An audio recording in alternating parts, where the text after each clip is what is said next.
Hi everyone, I'm Jamie, and welcome to EPT English Podcast Time, the show where we discuss fascinating topics to spark your curiosity, and maybe even learn something new along the way. I'm joined by my amazing co-host, Sophia. Hey, everyone! I'm so excited to dive into today's topic. It's going to be a good one. We're diving into an interesting question. Why are we so drawn to imperfection in art? You know, it's funny. Normally, we think of art as something that's supposed to be beautiful and flawless. But lately, people seem to love art that's a little rough around the edges, don't you think? Absolutely. I think there's something about seeing imperfections that makes art feel more personal. When I see a brushstroke that's a bit messy or a photo that's slightly blurry, it almost feels like a glimpse into the artist's own life. It's like saying, hey, life isn't perfect, and neither is this art. That's so true.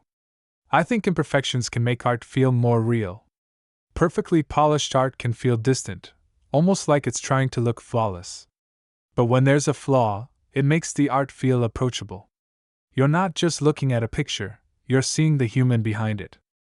Yeah, exactly. It's like it reminds us that someone created this. They might have been tired, or maybe they made a mistake and just went with it. And that feels honest. I mean, we're not perfect, right? So, imperfect art connects with us because it shows that side too. Definitely. And it's not just visual art either. Think about music. Sometimes, a singer's voice cracks, or a guitar string sounds a bit off. Instead of ruining the song, it actually makes it better. It's raw and emotional, and it makes you feel something more real. Yes, I think that's why people enjoy live performances so much. When you hear a live song, it's never exactly perfect. The artist might miss a note or change the lyrics a bit, but that's what makes it special.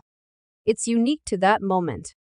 And you know, there's this idea in Japanese culture called wabi-sabi. It's all about seeing beauty in things that aren't perfect, things that are a bit worn or flawed. They might see a crack in a cup as something beautiful, like it adds character. It's such a nice way to look at things.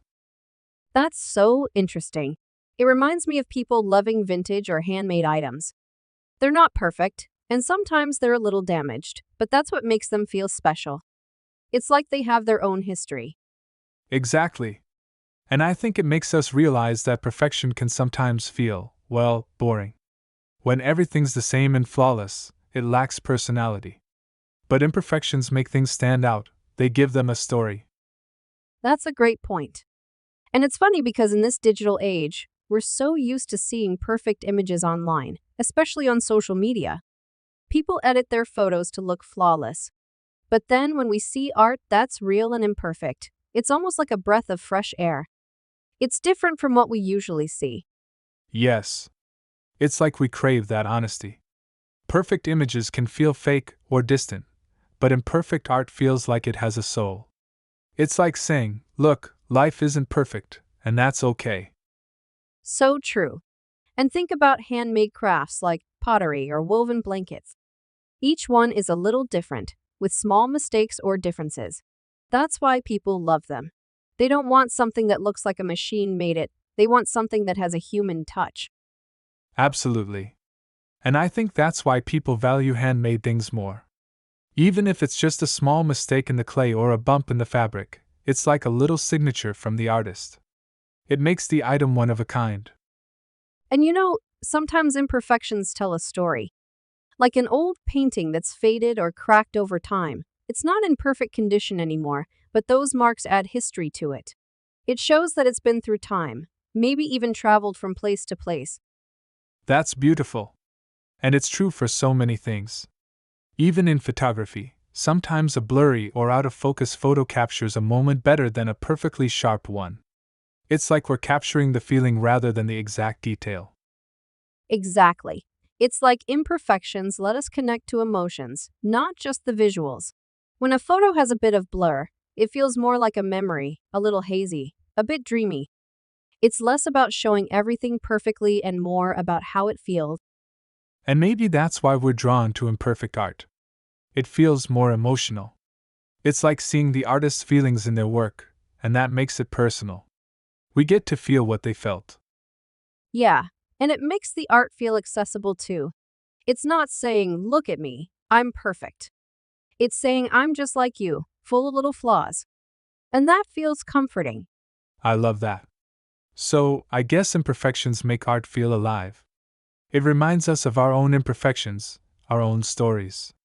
And maybe that's why it connects with us on such a deep level. Definitely. And it's amazing how these imperfections bring so much meaning to art. They make art more than just something to look at. It becomes something to feel, something to relate to. Well said, Samantha. So, for everyone listening, next time you see a piece of art with a little flaw or a bit of roughness, maybe think about what it's saying. Maybe it's sharing something beautiful about being imperfect.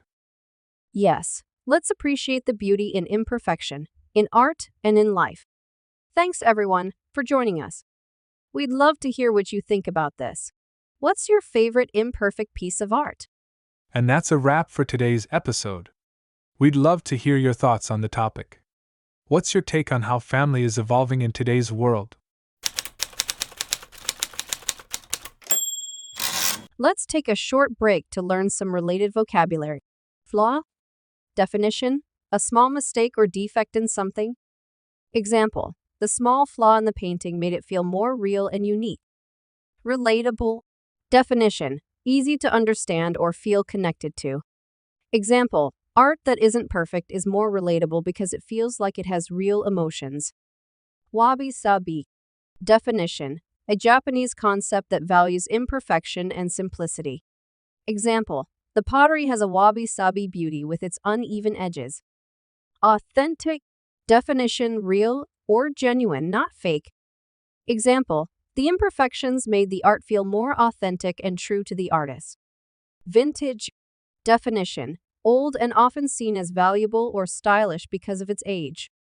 Example, she loved vintage items because they had a history and unique imperfections. Let us know in the comments below, and feel free to suggest any topics you'd like us to explore next. We're always looking for fresh ideas and love hearing what you're interested in. Thanks so much for tuning in. Don't forget to like, subscribe, and share with anyone who might enjoy the conversation.